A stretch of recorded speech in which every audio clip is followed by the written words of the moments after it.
La loi est très claire, c'est que l'identité du père biologique sera donnée, s'il le veut, à l'enfant à ses 18 ans. Tout à fait, bien sûr. Donc, voilà, mais ça, c'est quand même un bouleversement important. Oui, mais les modalités les Français sont sont encore à finir de préciser. Voilà.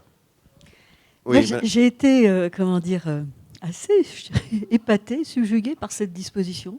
Je trouve qu'elle est très courageuse. Parce que j'ai toujours eu, sur le don de gamètes, pour des couples de femmes, pour les femmes seules, je suis très prudente, mais pas tant pour, pour la façon dont l'enfant est élevé, sauf que, juste un point, même si ce n'est pas le sujet, je pense qu'avoir 2 parents, ce n'est pas pareil que d'en avoir qu'un. 2 parents, quel soit le sexe. Donc j'ai un petit souci sur les femmes seules. Mais bon, je dis ça. Mais ce qui me gênait le plus...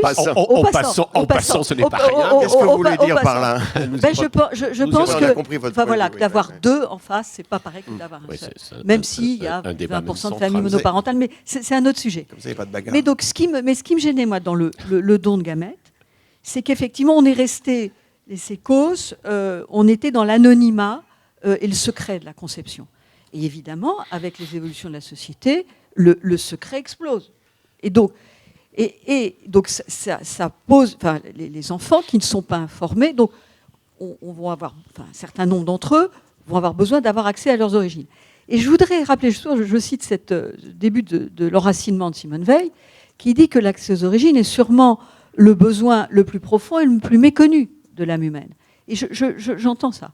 Et en même temps, il y a d'autres choses. Ce n'est pas l'identité du parent, mais sur l'accès aux origines populationnelles, l'engouement même du monde entier, y compris des Français. Je crois qu'il y a 35 millions de personnes qui ont demandé à avoir accès à leurs origines géographiques, ethniques. Je trouve que ce n'est pas rien. Voilà, on ne peut pas le mettre de côté.